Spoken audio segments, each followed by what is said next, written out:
नमस्कार, आज की बात में आपका स्वागत है। आज मैं एक बात आपके साथ शेयर करना चाहता हूं जो बहुत खास है। आपको याद होगा कि जून 2024 में कांग्रेस के 3 नेताओं ने ऐसे वीडियो सोशल मीडिया पर पोस्ट किए थे जिनमें फोर्जरी करके, फेक डॉक्यूमेंट तैयार करके, वर्ड्स सुपर इंपोज करके मुझ पर ऑन एयर गाली देने का झूठा इल्जाम लगाया था। 19 महीने बाद आज दिल्ली के कोर्ट ने प्राइमा फेसाई यह पाया कि उनके आरोप झूठे थे, फोर्जरी पर बेस्ड थे। कोर्ट ने कांग्रेस के 3 नेताओं जयराम रमेश, पवन खेड़ा और रागिनी नायक के खिलाफ सम्मन जारी करके उन्हें कोर्ट में पेश होने का आदेश दिया है। मैंने इन तीनों के खिलाफ क्रिमिनल डेफेमेशन का केस फाइल किया था। जज देवांशी जन्मेजा ने अपने ऑर्डर में कहा कि इन तीनों को सम्मन करने के लिए कोर्ट के पास सफिशिएंट ग्राउंड है। कोर्ट को प्राइमा फेसी यह लगता है कि इन तीनों अक्यूज ने मिलकर रजत शर्मा की इमेज को टार्निश करने का काम किया। कोर्ट ने मेरे शो की सीडी को फॉरेंसिक जांच के लिए भेजा था। एफएसएल की जांच में सामने आया कि तीनों अक्यूज ने जो वीडियो अपलोड किए थे उनमें ऑल्ट्रेशन करके टाइटल्स और कैप्शंस सुपर इंपोज किए गए थे। पोस्ट प्रोडक्शन करके यह इंप्रेशन पैदा करने की कोशिश की गई थी जैसे मैंने एब्यूजिव लैंग्वेज का इस्तेमाल किया। यह सरासर झूठ था। वीडियोस फेक थे, टाइटल्स फैब्रिकेट किए गए थे। यह बात 3 तरह से साबित हो चुकी है। एक, फॉरेंसिक साइंस लैब की जांच में, दूसरा कोर्ट में मौजूद विटनेसेस की गवाही से, और तीसरा सिविल कोर्ट में। हाई कोर्ट ने सिविल केस में कहा था कि प्राइमा फेसी दिखता है किसी एब्यूजिव लैंग्वेज का इस्तेमाल नहीं किया गया। पहले हाई कोर्ट और आज क्रिमिनल कोर्ट को शुरुआती जांच में लगा तीनों अक्यूज ने जो वीडियो पोस्ट किया वो फर्जी था और झूठ का सहारा लेकर मेरी इमेज को डैमेज करने की कोशिश की गई। मेरे वकील मनिंदर सिंह ने कोर्ट से कहा कि रेपुटेशन बनाने में बरसों लगते हैं। कोई फर्जी वीडियो का सहारा लेकर किसी को मिनटों में बदनाम कैसे कर सकता है? फोर्जरी के आधार पर, फर्जी डॉक्यूमेंट के आधार पर बोला गया झूठ कभी नहीं टिकता। आज एक बार फिर साबित हो गया कि झूठ के पांव नहीं होते। अब आज की दूसरी बड़ी खबरों की तरफ रुख करते हैं। भारत और अमेरिका के बीच ट्रेड डील फाइनल हो गई। हालांकि इस डील की डिटेल्स सामने नहीं आई है, डिटेल्स तैयार की जा रही हैं, लेकिन कॉमर्स मिनिस्टर पीयूष गोयल ने साफ कर दिया कि यह डील भारत और अमेरिका दोनों के लिए विन विन सिचुएशन है। लेकिन राहुल गांधी समेत विपक्ष के तमाम नेताओं ने आरोप लगाया कि मोदी ने ट्रंप के सामने घुटने टेक दिए, देश को गिरवी रख दिया। इस डील से भारत के किसान बर्बाद हो जाएंगे। लेकिन पीयूष गोयल ने कहा कि भारत ने अपने आर्थिक हितों के साथ कोई समझौता नहीं किया। प्रधानमंत्री नरेंद्र मोदी ने अपने कृषि क्षेत्र और अपने किसानों के हितों का पूरा ख्याल रखा है। फिर सवाल पूछा गया कि अगर डील इतनी शानदार है, एक तरफा नहीं है, तो इसका ऐलान मोदी ने क्यों किया? ट्रंप ने इसकी जानकारी क्यों दी? पीयूष गोयल ने इसका भी जवाब दिया। कहा कि टैरिफ प्रेसिडेंट ट्रंप ने लगाया था, टैरिफ कम करने का ऐलान भी उन्हीं को करना था, इसलिए ट्रंप ने इसकी जानकारी पहले दी। पीयूष गोयल ने अमेरिका के साथ हुई डील के फायदे गिनाए। इस डील से किन किन सेक्टर्स को फायदा होगा यह बताया। भारत के लिए यह डील फायदेमंद क्यों साबित होगी, इस सब की चर्चा करेंगे। मैं आपको यह भी बताऊंगा कि जब डील की डिटेल्स सामने ही नहीं आई तो फिर विपक्ष के नेताओं ने किस आधार पर इस डील को भारत के लिए डेंजरस बताया, किस बेसिस पर प्रधानमंत्री मोदी की इंटेग्रिटी पर सवाल उठाए। इस ट्रेड डील के बाद क्या भारत रूस से ऑयल का इंपोर्ट बंद कर देगा? क्या अब सारा तेल अमेरिका से खरीदा जाएगा? यह सब मैं आपको बताऊंगा आज की बात में, लेकिन सबसे पहले ट्रेड डील की थोड़ी डिटेल समझ लेते हैं। क्योंकि भारत और अमेरिका की ट्रेड डील का ऐलान कल देर रात हुआ था, इसलिए आज सुबह जब प्रधानमंत्री नरेंद्र मोदी एनडीए सांसदों की मीटिंग में पहुंचे तो उनका अभिनंदन किया गया। एनडीए के एमपीज ने अमेरिका से शानदार ट्रेड डील के लिए प्रधानमंत्री को धन्यवाद दिया। हालांकि अभी इस डिटेल सामने नहीं आई है डील में क्या क्या लिखा है, लेकिन अब तक प्रेसिडेंट डोनाल्ड ट्रंप और उनके प्रशासन ने और भारत सरकार ने जो जो जानकारी दी है उसके मुताबिक इस डील की सबसे बड़ी बात तो यह कि भारत ने अमेरिका के एक्सपोर्ट पर जो 50% टैरिफ लगाया था वो घटाकर अब 18% कर दिया गया है। अब ट्रंप वो 25% टैरिफ भी हटा लेंगे जो उन्होंने रूस से तेल खरीदने की वजह से भारत पर लगाया था। प्रेसिडेंट ट्रंप ने सोशल मीडिया पर लिखा, उन्होंने टैरिफ घटाने का यह फैसला अपने दोस्त प्रधानमंत्री मोदी के कहने पर किया है। ट्रंप ने कहा कि दुनिया में सिर्फ वो और प्रधानमंत्री नरेंद्र मोदी दो ही ऐसे शख्स हैं जो काम को अंजाम तक पहुंचाने में यकीन रखते हैं, जो कहते हैं वो करके दिखाते हैं। अमेरिका के टैरिफ को घटाने के बाद भारत अब अपने पास पड़ोस के देशों के मुकाबले सबसे कम टैरिफ वाला देश बन जाएगा। भारत पर 18% टैरिफ है, 18%। वियतनाम, इंडोनेशिया और बांग्लादेश जैसे देशों के मुकाबले यह कम है। और ट्रंप ने चीन पर तो 37% और ब्राजील पर 50%, साउथ अफ्रीका पर 30% और साउथ कोरिया पर 25% टैरिफ लगाया है। यानी इन सारे देशों की तुलना में भारत का अमेरिका को एक्सपोर्ट सस्ता हो जाएगा। भारत के textile, electronics, leather products, sea food, इनके एक्सपोर्ट सस्ते हो जाएंगे। टेक्सटाइल सेक्टर में वियतनाम और बांग्लादेश के प्रोडक्ट अमेरिका में कम कीमत पर बिक रहे थे क्योंकि इन देशों पर कम टैरिफ था और भारत पर 50% था। लेकिन अब भारत पर वियतनाम, इंडोनेशिया और बांग्लादेश से भी कम टैरिफ हो गया। इसका सबसे ज्यादा फायदा टेक्सटाइल और लेदर प्रोडक्ट के एक्सपोर्ट पर होगा। पीयूष गोयल ने कहा कि यह भारत की अब तक की सबसे अच्छी डील है। इससे मेक इन इंडिया को बढ़ावा मिलेगा। भारत के एमएसएमई सेक्टर, टेक्सटाइल उद्योग, मरीन और seafood sector, leather industry, technology और आईटी सेक्टर को जबरदस्त फायदा होगा। पीयूष गोयल ने कहा कि भारत की इकोनॉमी को इस डील से बहुत बड़ा बूस्ट मिलेगा। आज हर भारतवासी देश भर में माननीय प्रधानमंत्री नरेंद्र मोदी जी का साधुवाद कर रहा है। भारत के भविष्य को चार चांद लगाने वाला ट्रेड डील माननीय प्रधानमंत्री नरेंद्र मोदी जी के नेतृत्व में कल रात फाइनलाइज किया गया है। भारत के ऊपर 50% रेसिप्रोकल टैरिफ लगा हुआ था। उद्योग जगत को, हमारे किसानों को जो बड़ी मात्रा में निर्यात करते हैं, सभी को तकलीफ हो रही थी। हमारे marine exporters, sea food exporters भी दिक्कत में थे। वस्त्र क्षेत्र, टेक्सटाइल सेक्टर में भी आवश्यकता थी कि ये रेट कम हो। माननीय प्रधानमंत्री नरेंद्र मोदी जी ने कल इतनी बढ़िया डील भारत के लिए तय की है जो इतने वर्ष, एक महीनों में हम तय नहीं कर पा रहे थे।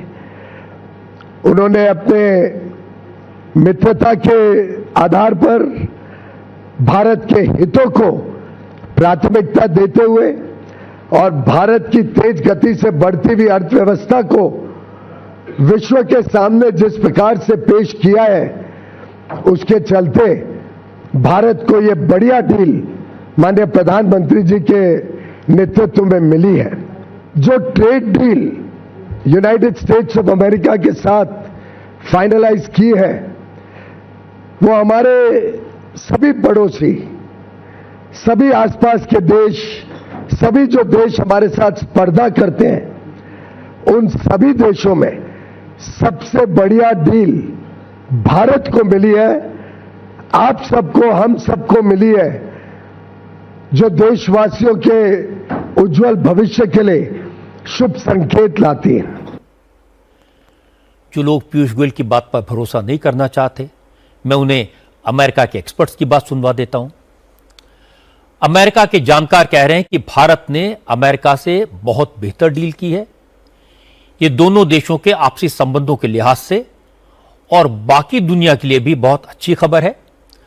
अमेरिका के स्ट्रेटेजिक एक्सपर्ट माइकल कोगलमैन ने कहा कि डील के डिटेल सामने आने में थोड़ा वक्त लगेगा, लेकिन उनको नहीं लगता कि भारत रूस से पूरी तरह से तेल खरीदना बंद करने के लिए मजबूर होगा। For there to be a deal now, it's really significant for sure. कई दौर की बातचीत नाकाम रहने के बाद ये समझौता होना बहुत अहम है। इससे भारत और अमेरिका के रिश्तों को बहुत बूस्ट मिलेगा। पिछले एक साल में ये डील भारत और अमेरिका के रिश्तों की सबसे बड़ी जीत है। मुझे यकीन है कि इसके बाद दोनों देशों के रिश्ते ठीक होंगे और अब दोनों देश मिलकर टकराव वाले मसले हल करने पर काम करेंगे। प्रेसिडेंट ट्रंप ने दावा किया है कि भारत ऐसे कई काम रोकने को राजी हो गया है जिस पर अमेरिका को एतराज है। हालांकि उनके कई दावों पर विश्वास कर पाना मुश्किल लगता है। मिसाल के तौर पर मैं ये मानने को तैयार नहीं हूं कि भारत रूस से तेल खरीदना पूरी तरह से बंद कर देगा। हाल के महीनों में हमने देखा कि भारत ने रूस के तेल के आयात में कमी की है। खासतौर पर नवंबर में अमेरिकी प्रतिबंधों के बाद मुझे ट्रंप के इस दावे पर भी भरोसा करना मुश्किल लग रहा है कि अब भारत अमेरिका से ज्यादा सामान आयात करने को तैयार हो गया है। लेकिन इस डील की कई बातें अभी साफ नहीं है। क्या भारत ने डेयरी और एग्रीकल्चर जैसे अपने कई सेंसिटिव सेक्टर अमेरिका के लिए खोलने की परमिशन दे दी है? That remains unclear. क्योंकि पिछले साल अगस्त में ट्रंप ने जब 50% टैरिफ लगाया था, उसके बाद से भारत के एक्सपोर्ट पर, मैन्युफैक्चरिंग सेक्टर पर, आईटी, लेदर और टेक्सटाइल इंडस्ट्री पर बहुत प्रेशर बना था, काफी टेंशन थी। इसलिए ट्रंप ने जब टैरिफ कम करने और भारत के साथ ट्रेड डील का ऐलान किया तो इसका शेयर मार्केट पर जबरदस्त असर दिखाई दिया। सेंसेक्स और निफ्टी में बूम आया। सेंसेक्स आज 2027 पॉइंट चढ़ा, निफ्टी में भी 639 पॉइंट का उछाल आया। आज सुबह जब शेयर मार्केट खुला तो सेंसेक्स 4205 अंकों का उछाल लेकर आया। फार्मा, आईटी, इलेक्ट्रॉनिक्स और तेल कंपनियों के शेयरों में बढ़ोतरी हुई। Seafood, textile, leather, gems and jewellery और इनकी जो कंपनियां हैं उनके स्टॉक में भी तेजी आई। अमेरिकी करेंसी डॉलर के मुकाबले रुपया आज मजबूत हुआ। आज डॉलर की कीमत 90 रुपए 40 पैसे रही, यानी रुपया डॉलर के मुकाबले 1.2% मजबूत हुआ। अमेरिका के centre for strategic and international studies के फेलो रिचर्ड रोशो ने ट्रंप के साथ डील के लिए प्रधानमंत्री मोदी की तारीफ की। रोशो ने कहा कि पहले अमेरिका जब भी प्रेशर बनाता था तो भारत झुक जाता था, अमेरिका की बात मान लेता था, लेकिन इस बार ट्रंप बोलते रहे, प्रेशर बनाते रहे और मोदी खामोशी से भारत के हितों पर अड़े रहे। इसका भारत को फायदा हुआ। ट्रंप ने खुद कॉल किया, खुद टैरिफ वापस लेने का ऐलान किया। ऐसा पहली बार हुआ है। इससे दुनिया को मोदी और इंडिया की पावर दिखी है। The fact that India approached the United States pressure. जिस तरह से भारत ने अमेरिका के दबाव का सामना किया वो तारीफ काबिल है। लोगों को याद नहीं है, लेकिन प्रेसिडेंट ट्रंप के पिछले कार्यकाल में भारत और अमेरिका के बीच ट्रेड वॉर हुई थी। अमेरिका ने स्टील और एल्युमिनियम पर टैरिफ बढ़ा दिया था, उससे भारत को बहुत नुकसान हुआ था। इसके अलावा भारत ने जीएसपी प्रेफरेंस हटा लिए थे और कई सेक्टर्स में टैरिफ लगा दिए थे। भारत ने भी अमेरिका पर जवाबी टैरिफ लगा दिया था। भारत ने अमेरिका से पूरी ताकत से लड़ाई लड़ी थी। इससे पहले अमेरिका ने जब भी भारत पर कुछ देशों से पेट्रोलियम उत्पाद नहीं खरीदने का दबाव बनाया था तो भारत दबाव के आगे झुक गया था। मसलन उसने ईरान और वेनेजुएला से तेल खरीदना बंद कर दिया था। और इस बार भी प्रेसिडेंट ट्रंप कई वजहों से टैरिफ को हथियार की तरह इस्तेमाल कर रहे थे। ऐसा लगता है कि भारत इसके बदले में अमेरिका से रियायतें चाहता था। भारत अपने बाजार खोलने के लिए तैयार था। उसने पहले ही अपने ट्रेड पार्टनर्स को ये रियायत दे दी थी। तो मुझे लगता है कि दोनों नेताओं को ये लगा कि ये अच्छी डील है और होनी चाहिए। I think both leaders thought was worth getting across. US trade deal का मतलब क्या है? जो लोग सोचते थे कि अमेरिका भारत का दुश्मन हो गया है, ट्रंप मोदी को पसंद नहीं करते, उन्हें जवाब मिल गया।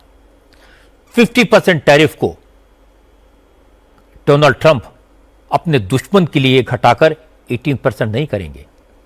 दूसरी बात, पूरी दुनिया ने देखा कि मोदी झुके नहीं, डरे नहीं।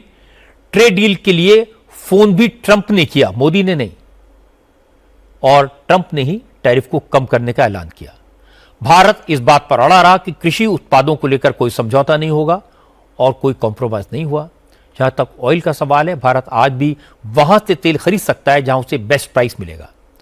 भारत अमेरिका से इंपोर्ट बढ़ाएगा, लेकिन धीरे धीरे इसमें वक्त लगेगा। कुल मिलाकर यह डील भारत को दुनिया की तीसरी बड़ी इकोनॉमी बनाने में मददगार साबित होगी। दुनिया में भारत का सिर और ऊंचा होगा। लेकिन अमेरिका से ट्रेड डील को लेकर विपक्ष ने हंगामा शुरू कर दिया है। आज पार्लियामेंट की कार्रवाई शुरू होते ही कांग्रेस के नेताओं ने राज्यसभा में अमेरिका के साथ ट्रेड डील का मुद्दा उठाया। सरकार से ट्रेड डील की डिटेल पार्लियामेंट में रखने की मांग की।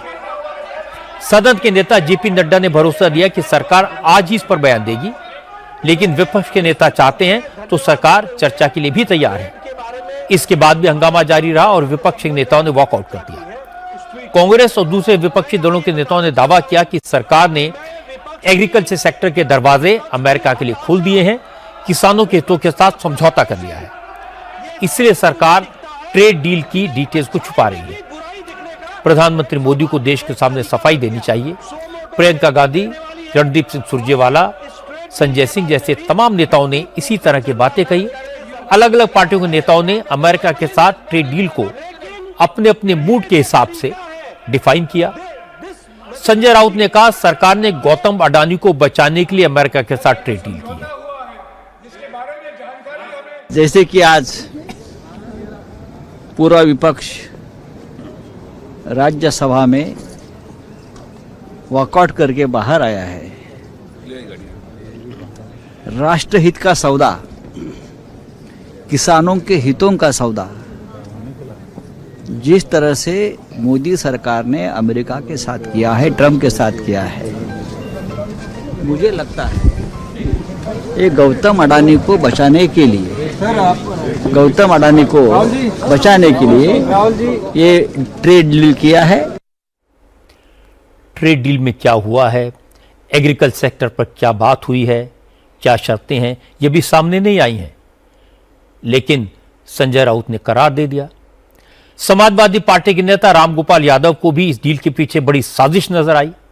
रामगोपाल ने कहा कि अमेरिका घाटे का सौदा कभी नहीं करता, इसलिए इस डील के पीछे कोई ना कोई हिडन एजेंडा जरूर होगा।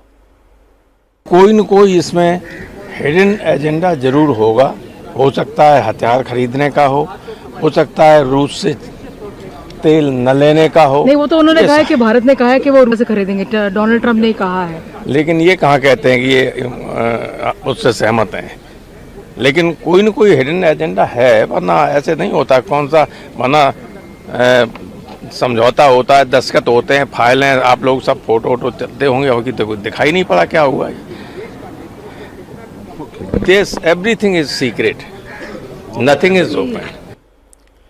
पीयूष गोयल ने शाम को साफ कर दिया कि भारत ने एग्रीकल्चर सेक्टर को लेकर कोई समझौता नहीं किया, किसानों के हितों का पूरा ख्याल रखा गया। लेकिन संजय सिंह ने दावा किया कि मोदी सरकार ने कृषि क्षेत्र के दरवाजे अमेरिका के लिए खोल दिए हैं। अब अमेरिका के एग्रीकल्चर प्रोडक्ट हमारे यहां सस्ते दामों में बिकेंगे और हमारे किसान भुखमरी के कगार पर आ जाएंगे, इसलिए इस डील का पुरजोर विरोध किया जाएगा। कृषि क्षेत्र में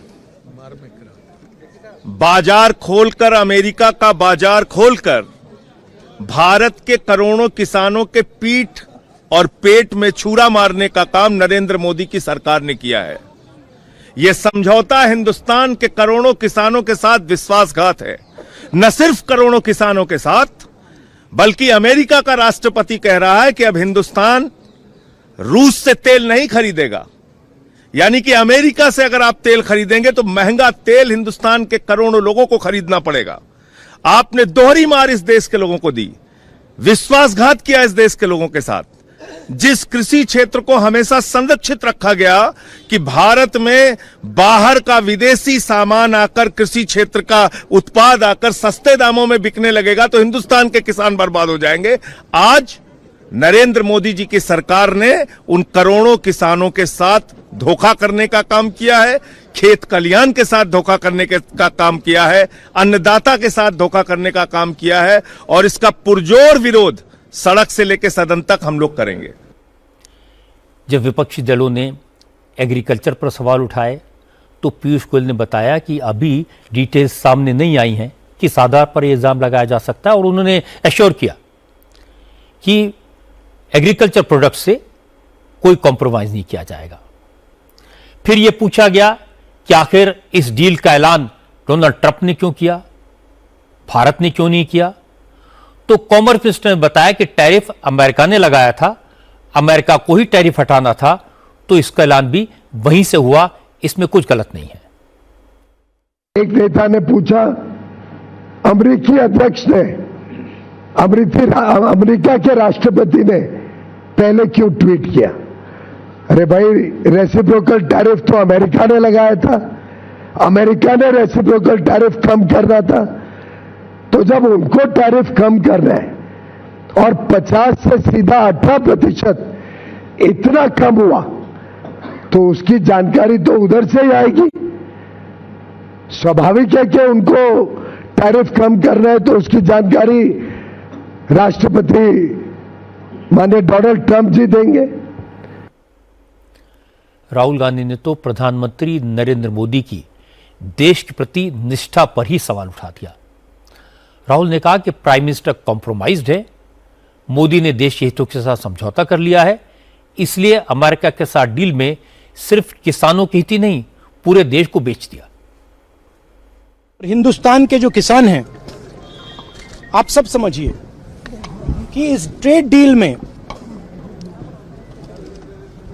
आपकी मेहनत को, आपके खून पसीने को नरेंद्र मोदी जी ने बेच दिया है। और वो इसलिए बेचा है क्योंकि ये कॉम्प्रोमाइज्ड है। सिर्फ आपको नहीं बेचा है, देश को बेचा है। राहुल गांधी के इस बयान पर पीयूष गोयल ने सख्त नाराजगी जताई। राहुल गांधी को नेगेटिव सोच वाला निराश नेता बताया। पीयूष गोयल ने कहा कि राहुल गांधी जैसे लोग देश की तरक्की देखना ही नहीं चाहते, इसलिए मोदी जब भी कोई बड़ा काम करते हैं तो सबसे ज्यादा मिर्ची राहुल गांधी को लगती है। माननीय प्रधानमंत्री हमेशा हमारे किसानों के लिए, पशुपालन के साथ जुड़े हुए हमारे भाई बहनों के लिए, डेयरी सेक्टर के लिए लगातार चिंतित रहते हैं, उनके हितों की संरक्षण करते हैं। बड़ा दुर्भाग्य है कि राहुल गांधी जैसे नकारात्मक सोच रखने वाले नेता देश को आज गुमराह या भ्रमित करने की कोशिश कर रहे हैं। उनका बस चले तो जिस प्रकार से यूपीए के राज में, कांग्रेस के राज में 10 वर्षों में उन्होंने भारत की अर्थव्यवस्था को ध्वस्त कर दिया था, फ्रेजाइल 5 इकोनॉमी बना दी, महंगाई से लोगों को परेशान कर दिया, विकास यात्रा ठप कर दी, उनका बस चलेगा तो भारत को फिर एक बार उसी प्रकार से देखना चाहेंगे। और मुझे नहीं लगता भारत का एक भी व्यक्ति, एक भी नागरिक उनके इस भ्रामक सोच के साथ अपने आप को जोड़ सकता है। राहुल गांधी जी एक नकारात्मक सोच के प्रतीक है। लाखों करोड़ रुपए का जो निवेश हम भारत में आकर्षित करने में जुटे हुए हैं, राहुल गांधी जी को क्या मिर्ची लगती है? उन्होंने जवाब देना पड़ेगा देश की जनता को कि इस नकारात्मक सोच के पीछे वो क्या चाहते हैं। ट्रेड डील हो या हमारी सेनाओं का पराक्रम, कुछ नेताओं को हर बात नेगेटिव दिखती है। मोदी को डरपोक कहना, घबरा गया मोदी कहना, ये राहुल गांधी का तकिया कलाम बन गया है। वो अपनी पार्टी के नेताओं को भी कई बार कायर और डरपोक कह चुके हैं। अगर मोदी डरने वाले होते तो पाकिस्तान के अंदर तक जाकर आतंकवादी अड्डों को तबाह करने का आदेश कैसे देते? ब्रह्मोस से पाकिस्तान के एयरफील्ड्स को हमारी एयरफोर्स तबाह कैसे कर पाती? जब ट्रंप ने मुनीर को गोद में बिठाया, पाकिस्तान को अपना दोस्त बताया, तो भी मोदी नहीं घबराए, न झुके। ट्रंप के साथ डील अपनी शर्तों पर की, लेकिन किसी को इसमें अडानी दिखाई दिया, किसी को इसमें हिडन एजेंडा दिखाई दिया, किसी को इसमें कॉम्प्रोमाइज दिखाई दिया। पीयूष गोयल ने ठीक कहा, कुछ लोग देश की तरक्की देखना नहीं चाहते, इसलिए भारत की हर अचीवमेंट पर उन्हें मिर्ची लगती है। जहां तक राहुल गांधी की नाराजगी का सवाल है, तो वो इसलिए नाराज हैं क्योंकि वो कल से लोकसभा में हंगामा कर रहे हैं, हेडलाइंस में बने हुए हैं, लेकिन आज सबका फोकस अमेरिका के साथ ट्रेड डील पर आ गया। आज राहुल गांधी ने एक बार फिर लोकसभा में एमएम नरवणे की अनपब्लिश्ड बुक को कोट करने की कोशिश की। चेयर ने उन्हें फिर से रोका। कांग्रेस के सांसदों ने फिर से हंगामा किया। लोकसभा सेक्रेटरी की टेबल से कागज उठाकर चेयर की तरफ फेंके। संसदीय कार्य मंत्री किरण रिजिजू ने इस पर कड़ा ऐतराज जताया और कागज उछालने वाले सांसदों के खिलाफ निलंबन का प्रस्ताव रखा और लोकसभा ने वॉइस वोट से हंगामा करने वाले अमरिंदर सिंह राजा वडिंग, मणिक्कम टैगोर, गुरजीत सिंह औजला समेत कांग्रेस के 8 एमपीज को मौजूदा सत्र के लिए सस्पेंड कर दिया।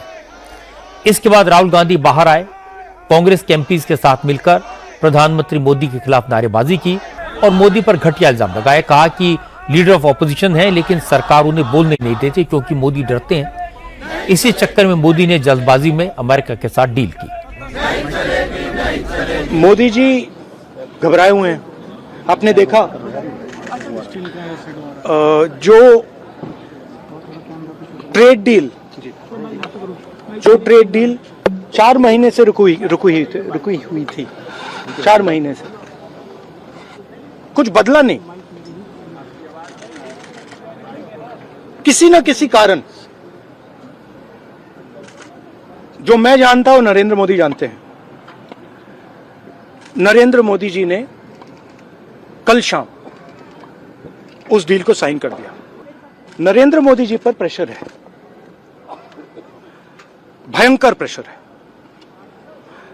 और नरेंद्र मोदी जी का जो इमेज का गुब्बारा है, जो हजारों करोड़ रुपए लेकर बनाया गया था, वो फूट सकता है। एप्स्टाइन फाइल्स में अभी और माल है, वो अभी रिलीज नहीं हुआ है। इसीलिए इस दबाव में आकर एप्स्टाइन फाइल्स में जो है, जो पूरा देश जानना चाहता है मगर अभी अमेरिका ने रिलीज नहीं किया है। और दूसरा जो अदानी जी पर केस है, जो एक्चुअली मोदी जी पर केस है, क्योंकि वो बीजेपी का फाइनेंशियल स्ट्रक्चर है, मोदी जी का फाइनेंशियल स्ट्रक्चर है, तो ये 2 प्रेशर पॉइंट्स हैं। और आप ये बात समझ लो, देश ये समझ ले कि प्रधानमंत्री कॉम्प्रोमाइज्ड है। बीजेपी के नेताओं ने कहा राहुल गांधी जितने निचले स्तर पर उतर आए हैं उस लेवल पर जाकर जवाब देना भी मुश्किल है। गिरिराज सिंह ने कहा कि राहुल गांधी लोकसभा को भी कांग्रेस का ऑफिस समझते हैं। राहुल चाहते हैं वो कुछ भी बोलें और उन्हें कोई न रोके। सदन को समझ लिया है कि ये कांग्रेस पार्टी का दफ्तर है। जो युवराज कहें, जो पप्पू भैया कहें वही सही। जिस ढंग से सदन की गरिमा को कांग्रेस ने तार 3 कल से कर रहा और आज तो अति हो गया।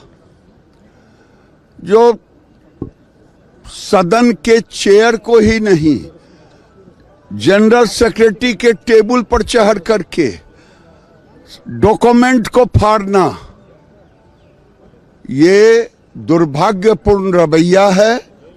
और शायद ये समझते हैं कि जब भी राज करेगा तो केवल गांधी खानदान ही राज करेगा, दूसरा ये चाय बेचने वाला का बेटा राज नहीं कर सकता। राहुल गांधी एक बार नहीं कई बार सार्वजनिक तौर पर कह चुके हैं कि वो मोदी की इमेज को तार तार करना चाहते हैं, मोदी की छवि को खराब करना चाहते हैं। आज राहुल ने जिस तरह की भाषा का इस्तेमाल किया, एप्स्टाइन फाइल का जिक्र इसी मानसिकता का सबूत है। राहुल ने पहले राफेल का इशू उठाकर मोदी पर करप्शन का इल्जाम लगाने की कोशिश की थी, नाकाम रहे, माफी मांगनी पड़ी। फिर मोदी पर वोट चोरी का इल्जाम लगाकर लोकप्रियता पर सवाल उठाने की कोशिश की, लेकिन देश के लोगों ने भरोसा नहीं किया। फिर गलवान का मुद्दा उठाकर मोदी की देशभक्ति पर सवाल उठाने का प्रयास किया, उसमें भी फेल हो गए। तो अब राहुल गांधी ने मोदी के कैरेक्टर पर सवाल उठाया है। राहुल गांधी शायद भूल गए कि मोदी 55 साल से सार्वजनिक जीवन में हैं, 25 साल से संवैधानिक पद पर हैं और इस दौरान मोदी के दामन पर कभी कोई दाग नहीं लगा। इसलिए कोई कितनी भी कोशिश कर ले, मोदी के विरोधी भी देश के प्रति मोदी की निष्ठा, काम के प्रति कमिटमेंट और मोदी के चरित्र पर सवाल उठाने वालों पर कभी यकीन नहीं करेंगे। अब बात बंगाल की। पश्चिम बंगाल को लेकर आज 2 बड़े डेवलपमेंट हुए। पहला, कोयला घोटाले की जांच के सिलसिले में आज ईडी ने बंगाल में 10 जगह रेड की। बंगाल पुलिस के अफसर मनोरंजन मंडल के घर भी रेड की गई। इस मामले में आईपैक के ऑफिस और प्रतीक जैन के घर पर भी रेड हुई थी, जिसको लेकर ममता बनर्जी ने हंगामा किया था। आईपैक के केस में कल सुप्रीम कोर्ट में सुनवाई होनी है। उससे पहले आज ईडी की रेड से ममता बनर्जी बौखला गई। ममता ने कहा कि बंगाल में चुनाव को देखते हुए बीजेपी एजेंसीज का दुरुपयोग कर रही है, लेकिन इसका बीजेपी को कोई फायदा नहीं होगा। बंगाल में सरकार तो तृणमूल कांग्रेस की ही बनेगी।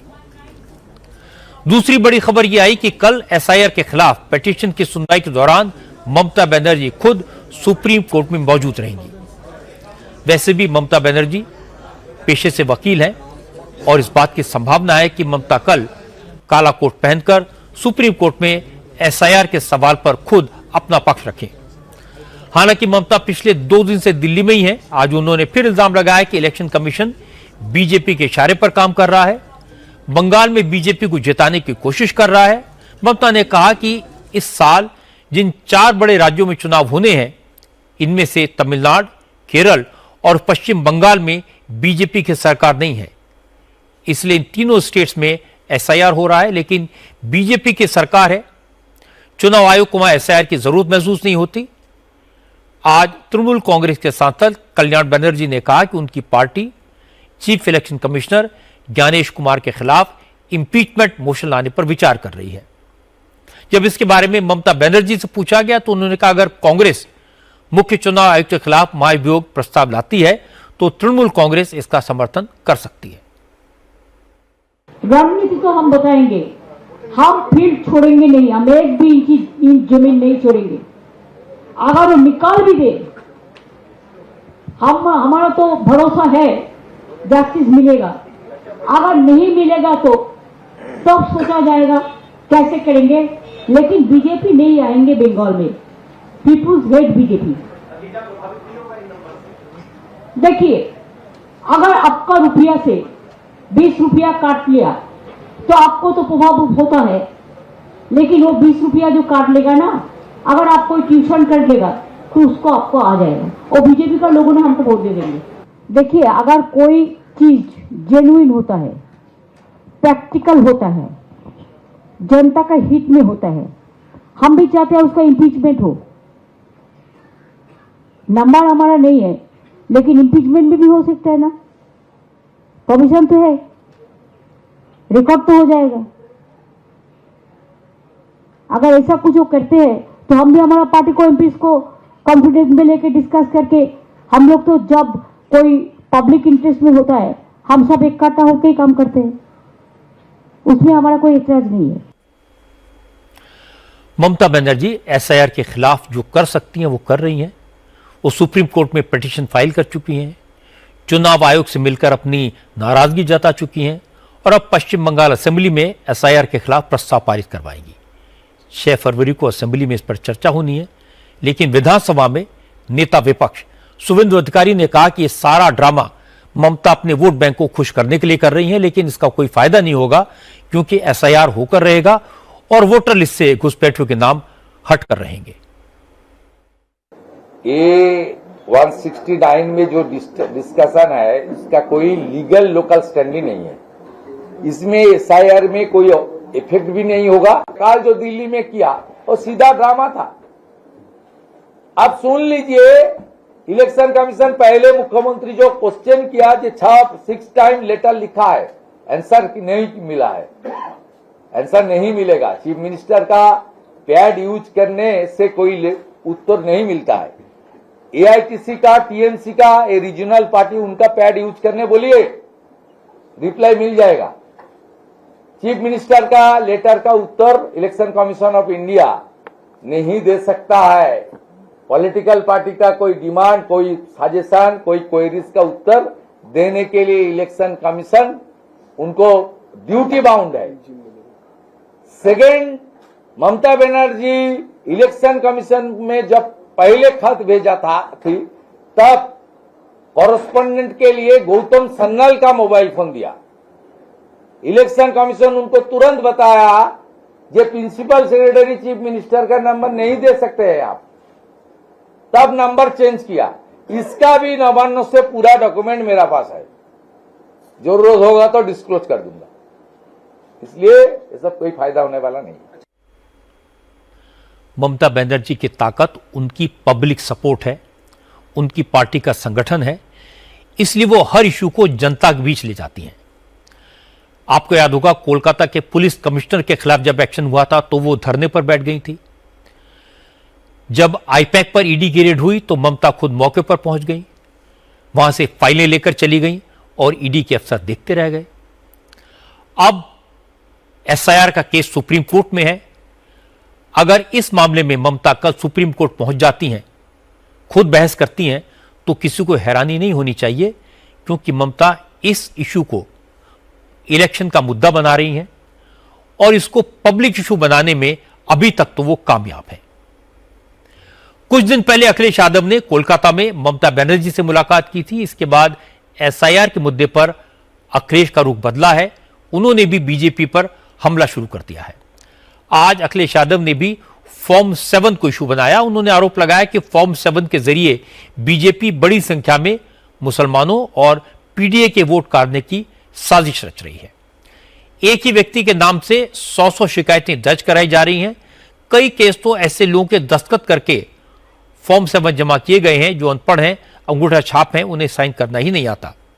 अखिलेश यादव ने कहा कि जिन जिन क्षेत्रों में समाजवादी पार्टी मजबूत है उन क्षेत्रों में कितने वोट कटने हैं, इसकी पूरी लिस्ट पेन ड्राइव के जरिए अफसरों को भेजी जा रही है और चुनाव आयोग को कुछ नहीं दिखता। पूरे उत्तर प्रदेश में खासकर मुस्लिम, पीडीएस समाज के लोग और जिन बूथों पर भारतीय जनता पार्टी नहीं जीत रही है उन बूथों पर टारगेटेड पेन ड्राइव के माध्यम से वोट भेजा जा रहा है और अधिकारियों को निर्देश है कि समाजवादियों की ना सुनवाई हो। अभी जो हमें जानकारी मिली है, एक पेन ड्राइव में लगभग 2 विधानसभाओं की कई हजार वोट हैं जो टारगेटेड काटने का लक्ष्य बनाया हुआ है। और यहां पर 2 विधानसभा कितने हैं टोटल? 6301 विधानसभा, जो कि गोंडा में हमारे योगेश प्रताप जी की है। उस विधानसभा में काटने का लक्ष्य है 6000 से ज्यादा। ये फर्स्ट राउंड की सूची है। लास्ट मूवमेंट जो सूची आएगी वो तो अभी हमको पता ही नहीं है। इसी तरह सरणी विधानसभा में 3000 वोट टारगेटेड हैं। ये गांव जिसके हमारे प्रधान जी परिवार के लोग बैठे हैं, छिबरामऊ विधानसभा में 100% समाजवादी पार्टी को वोट मिलता है, 100%। और सोचिए 1200 वोट काटने का मतलब ये हुआ अपनी 1200 की लीड कम कर रहे हैं।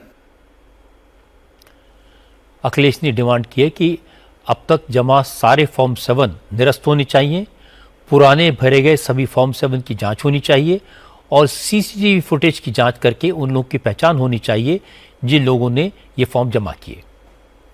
अखिलेश के इन सब आरोपों पर यूपी बीजेपी के अध्यक्ष पंकज चौधरी ने कहा कि पिछले महीने जब यूपी में करीब 3 करोड़ लोगों के नाम कटे थे तब तो अखिलेश बहुत खुश थे। अब उन्हें क्या हो गया है? आप क्यों चिल्ला रहे हैं? अभी बीच में खबर आई थी कि 2 करोड़ 88 लाख वोट कटे। उस समय अखिलेश जी का क्या बयान था?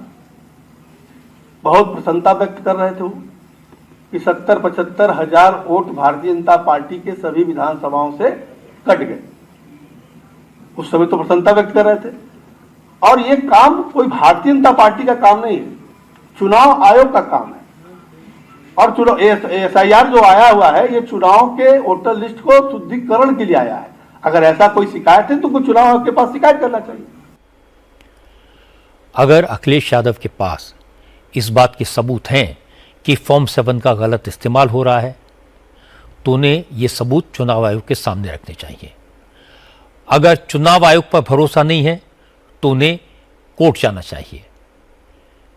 लेकिन अखिलेश ऐसा न करके सियासी बयानबाजी कर रहे हैं, इससे कोई फायदा नहीं होगा। हालांकि योगी आदित्यनाथ को इन सब आरोपों की जरा भी फिक्र नहीं है। आज योगी ने कहा कि उनकी प्रायोरिटी उत्तर प्रदेश को विकसित प्रदेश बनाना है, यूपी में निवेश का बेहतर माहौल देना है और इसके लिए सबसे ज्यादा जरूरी है कानून व्यवस्था की गारंटी।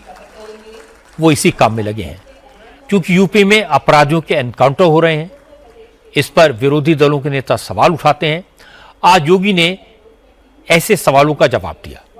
योगी ने कहा कि जब अपराधी कानून को मानता ही नहीं, वो पुलिस पर फायर करता है, तो क्या पुलिस को बंदूक सिर्फ दिखाने के लिए दी गई है? योगी ने कहा उन्होंने पुलिस को खुली छूट दी है। अपराधी जिस भाषा में समझते हैं उन्हें उसी भाषा में सबक सिखाया जाए। हम लोगों ने तय किया भाई जीरो टॉलरेंस फिर सब पे बराबर लागू होगा। अगर अपना व्यक्ति भी गलत करेगा तो उसके लिए भी वही कानून लागू होगा जो एक माफिया और अपराधी के लिए लागू होगा।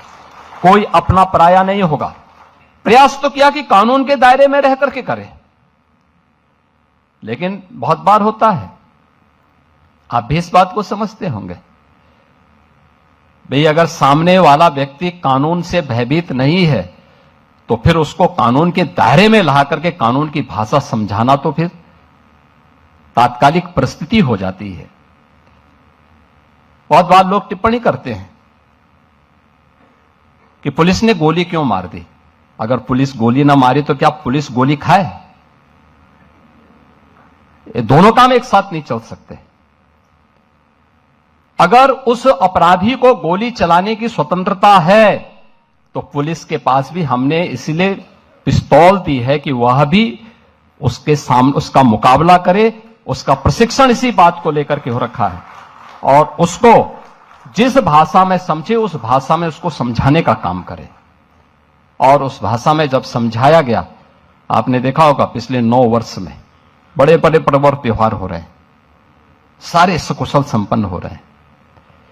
कहीं कोई शांति भंग की बात नहीं करता है, कहीं कोई अराजकता की बात नहीं करता है, कहीं कोई फिरौती की बात नहीं करता है, कहीं कोई दंगा नहीं है, कोई फसाद नहीं है, कोई गुंडा टैक्स नहीं है। अब मैं आपको इसका दूसरा पक्ष सुनवा देता हूं। समाजवादी पार्टी को योगी की यह बात बुरी लगी।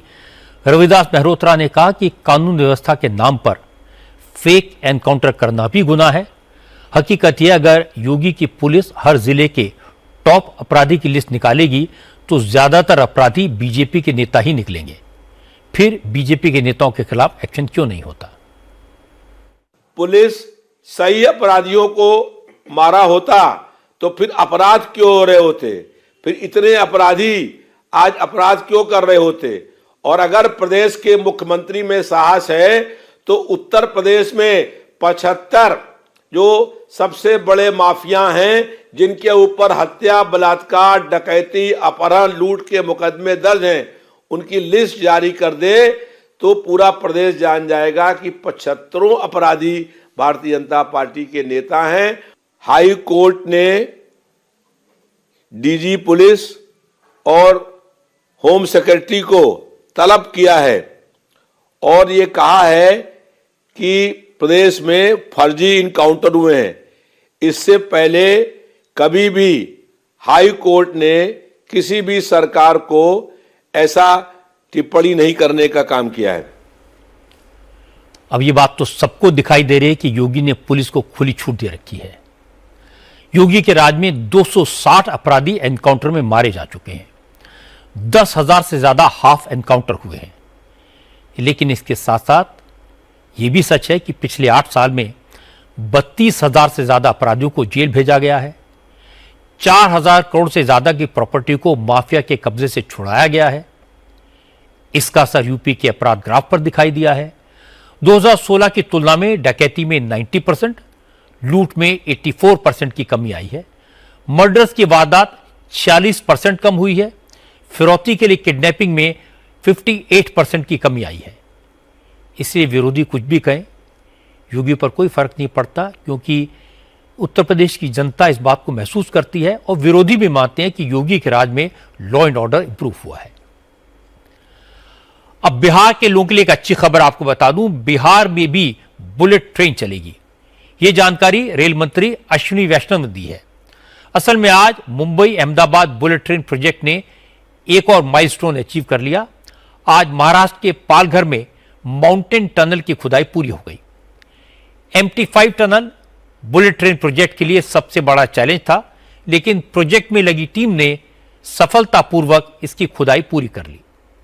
इस मौके पर अश्विनी वैष्णव ने इस प्रोजेक्ट में लगे सभी इंजीनियर्स और कर्मचारियों को बधाई दी और इसके बाद अश्विनी वैष्णव ने बताया कि बजट में बिहार को भी बुलेट ट्रेन की सौगात मिली है। केंद्रीय रेल मंत्री ने कहा कि जिस हाई स्पीड रेल कॉरिडोर का ऐलान किया गया है उसमें बिहार भी शामिल है। अश्विनी वैष्णव ने कहा कि वाराणसी से सिलीगुड़ी तक जो बुलेट ट्रेन चलेगी वो पटना से होकर जाएगी।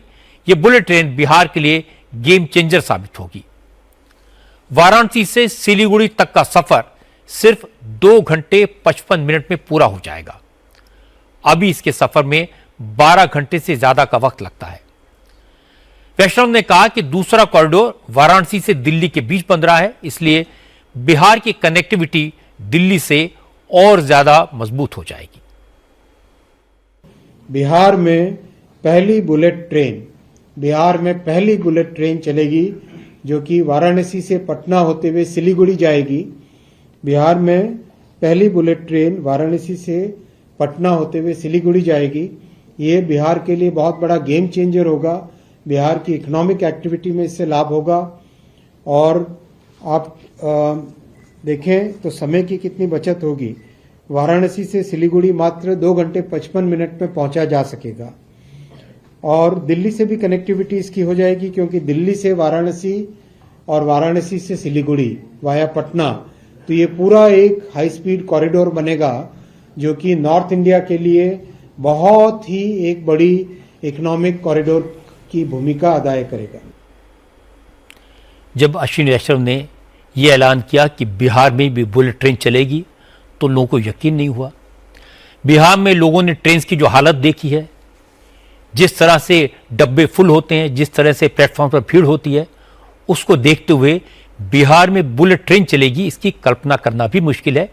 लेकिन बताया कि वाराणसी सिलीगुड़ी का जो कॉरिडोर है उसमें पटना भी पड़ता है, इससे बुलेट ट्रेन बिहार से होकर गुजरेगी, ये तो सही है।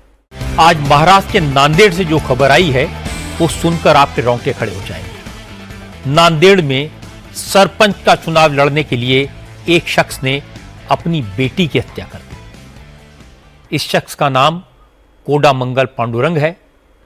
पांडुरंग केरूर गांव में सैलून चलाता है। 3 बच्चे हैं, 2 जुड़वा बेटियां और 1 बेटा। 4 महीने के बाद महाराष्ट्र में पंचायत के चुनाव होने हैं। पांडुरंग सरपंच का चुनाव लड़ना चाहता था, लेकिन उसे पता लगा कि जिन लोगों के 2 से ज्यादा बच्चे हैं वो चुनाव नहीं लड़ सकते। इसके बाद उसने अपनी बड़ी बेटी प्राची को गोद देने के बारे में सोचा, लेकिन कामयाबी नहीं मिली, किसी ने उसे अडॉप्ट नहीं किया। तो उसने अपनी बेटी के मर्डर की साजिश रची। पांडुरंग अपनी 6 साल की बेटी को लेकर मोटर बाइक पर तेलंगाना गया और बेटी को निजाम सागर नहर में फेंक दिया। घर लौटने पर उसने पत्नी से बच्ची गुम होने की झूठी कहानी कही, परेशान होने का नाटक किया, लेकिन कुछ ही दिन में बच्ची की फोटो के आधार पर पुलिस उस तक पहुंच गई। शुरू में उसने पुलिस को गुमराह करने की कोशिश की, लेकिन मोबाइल लोकेशन और टेक्निकल एविडेंस के आधार पर पुलिस ने सच का पता लगा लिया। पुलिस ने इस केस में कोडामंगल पांडुरंग और उसके साथी को गिरफ्तार कर लिया है।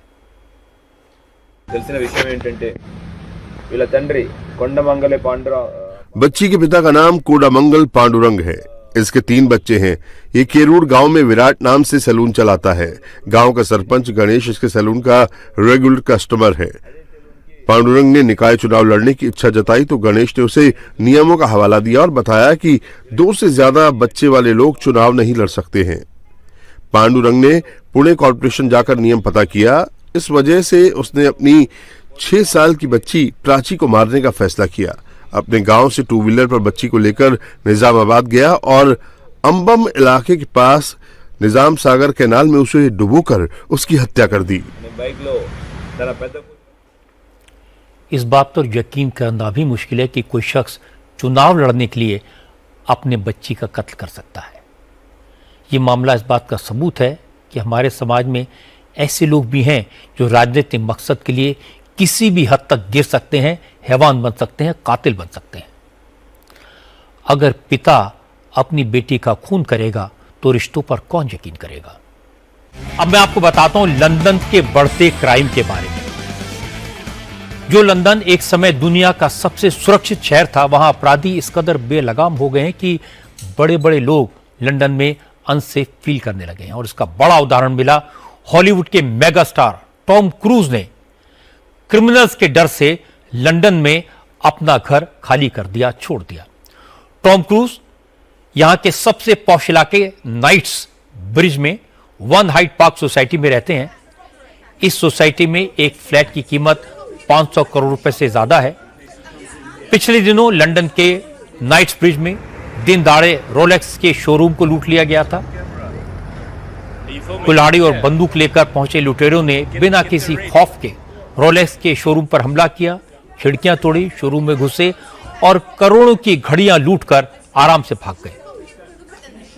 इससे पहले नाइट्स ब्रिज में ही अपराधियों ने दुनिया के सबसे एक्सपेंसिव डिपार्टमेंटल स्टोर हैरड्स के पास एक शख्स को चाकू से गोदकर मार डाला था। एक और महंगे ब्रांड सेंट्रल लॉरे के स्टोर में भी लूटपाट की गई थी। क्योंकि टॉम क्रूज अक्सर टहलने के लिए अपने फ्लैट से बाहर निकलते हैं, तो उन्हें इन आपराधिक घटनाओं के बाद अपनी सिक्योरिटी को लेकर खतरा महसूस हुआ और इसके बाद टॉम क्रूज ने लंदन के इस महंगे फ्लैट से अपना बोरिया बिस्तर समेट लिया और वापस अमेरिका जाने या फिर लंदन के किसी और सेफ इलाके में शिफ्ट होने का फैसला कर लिया। लंदन में बढ़ते क्राइम के लिए अक्सर घुसपैठियों की, इलीगल माइग्रेंट्स की बात होती है, उन्हें जिम्मेदार ठहराया जाता है। आपको याद होगा प्रेसिडेंट ट्रंप लंदन की बुरी हालत के लिए अक्सर वहां के मेयर सादिक खान को टारगेट करते हैं, कहते हैं कि सादिक खान ने यहां पर इलीगल माइग्रेंट्स को बसा दिया। और यह बात सही है कि लंदन में लॉ एंड ऑर्डर की हालत बहुत बुरी है। हर रोज सेंट्रल लंदन के पॉश इलाकों में लूटमार की दर्जनों घटनाएं होती हैं। पुलिस कुछ नहीं करती, उल्टे लोगों से कहती है कि घड़ी पहनकर या महिलाएं जेवर पहनकर मोबाइल हाथ में लेकर न चलें। टॉम क्रूज इस बात का एग्जाम्पल है कि कोई कितना भी बड़ा हो, लेकिन लंदन की बिगड़ती कानून व्यवस्था का असर हर किसी पर दिखाई दे रहा है। सब अपने आप को लंदन में अनसेफ महसूस करते हैं। आखिर में एक नजर कल की बड़ी खबरों पर। प्रधानमंत्री नरेंद्र मोदी कल लोकसभा में राष्ट्रपति के अभिभाषण पर चर्चा का जवाब देंगे। एसआईआर के खिलाफ ममता बनर्जी की याचिका पर कल सुप्रीम कोर्ट में सुनवाई होगी। लैंड फॉर जॉब घोटाले में लालू यादव के परिवार की याचिका पर कल दिल्ली हाईकोर्ट में सुनवाई होगी। वॉर को खत्म करने के लिए रूस, यूक्रेन और अमेरिका की ट्राइलेटरल मीटिंग कल अबू धाबी में होगी। आज के बाद में इतना ही। मेरे आपसे अगली मुलाकात कल रात 9 बजे होगी।